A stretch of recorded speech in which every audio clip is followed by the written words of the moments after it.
ನಾವಿವಾಗ ಏನು ನೋಡಿದ್ವಿ ಅದೆಲ್ಲ ಮೆಕ್ಯಾನಿಕಲ್ ಮಿಷಿನು. ಇಲ್ಲಿವರೆಗೂ ನೀವು ಯಾವ ಮಾಡೆಲ್ ನೋಡಿದ್ರೆ ಅದೆಲ್ಲ ಮೆಕ್ಯಾನಿಕಲ್ ಮಿಷಿನ್ ಆಗಿರುತ್ತೆ. ಇದರಲ್ಲಿ ಬಂದು ನೆಕ್ಸ್ಟ್ ಸ್ಟೆಪ್ ಬಂದು ನಿಮಗೆ ಡಿಜಿಟಲ್ ಅಂತ ಮಾಡೆಲ್ ಬರುತ್ತೆ.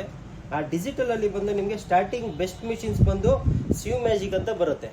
ಈ ಸ್ಯೂ ಮ್ಯಾಜಿಕಲ್ಲಿ ನಿಮಗೆ 30 ಇನ್ಬಿಲ್ಟ್ ಡಿಸೈನ್ಸ್ ಕೂಡ ಹಾಕೋಬೋದು. ಈ ಡಿಸೈನ್ಸ್ ಬಂದು ನಿಮಗೆ ಎಲ್ಲ ನಿಮಗೆ ಕ್ರಿಯೇಟಿವ್ ಡಿಸೈನ್ಸ್ ಇರುತ್ತೆ. ನಿಮಗೆ ಈ ಡಿಜಿಟಲ್ ಮಾಡೆಲ್ನಲ್ಲಿ ನಿಮಗೆ ಏನು ಆಪ್ಷನ್ಸ್ ಅಂದರೆ ನಿಮಗೆ ಡೈರೆಕ್ಟ್ ನೀವು ಇಲ್ಲೇ ಸ್ಟಾರ್ಟ್ ಮಾಡ್ಕೋಬೋದು ಮಿಷಿನ್ಸ್ನ. ಈಗ ಎಕ್ಸಾಂಪಲ್ನಲ್ಲಿ ನಿಮಗೆ 1 to 30ವರೆಗೂ ನಿಮಗೆ ನಂಬರ್ಸ್ ಇದೆ. ಇಲ್ಲಿ ಆ ನಂಬರ್ಸಲ್ಲಿ ನಿಮಗೆ ಯಾವ ನಂಬರ್ ಸೆಲೆಕ್ಟ್ ಮಾಡಿದರೆ ಯಾವ ಡಿಸೈನ್ ಬರುತ್ತೆ ಅಂತಲೂ ಇಲ್ಲೇ ಡಿಸ್ಪ್ಲೇ ಹಾಕಿದ್ದಾರೆ ನಿಮಗೆ. ಓಕೆನಾ? ಇಲ್ಲಿ ನೋಡಿ 01 ಅಂತಿದೆ. ಎಕ್ಸಾಂಪಲ್ ನೀವು ಯಾವುದಾದ್ರೂ ಒಂದು ಸ್ಯಾಂಪಲ್ ಸೆಲೆಕ್ಟ್ ಮಾಡ್ಕೊಳ್ಳಿ ಯಾವ ಡಿಸೈನ್ ಬೇಕಂತ.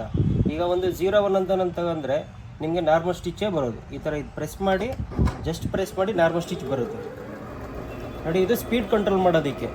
ಇದು ಫುಲ್ಲು ಈ ಥರ ಸ್ಲೋ ಅಲ್ಲಿ ಬೇಕಂದರೆ ತುಂಬ ಈ ಕಡೆ ಲೆಫ್ಟ್ ಸೈಡಿಗಲ್ಲೇ ಇಡಿ, ಆಗ ನಿಮಗೆ ತುಂಬ ಸ್ಲೋಗೆ ಸ್ಟಿಚಸ್ ಬರುತ್ತೆ. ನಿಮ್ಗೇನಾದ್ರು ಸ್ಪೀಡ್ ಬೇಕಾ, ಜಸ್ಟ್ ಇದನ್ನು ಈ ಥರ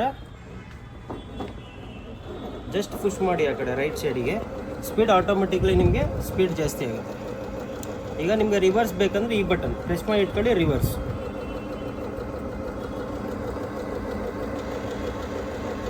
ಕೈ ಬಿಟ್ಟ ತಕ್ಷಣ ಹಾಗೆ ಫ್ರಂಟ್ ಬರುತ್ತದೆ.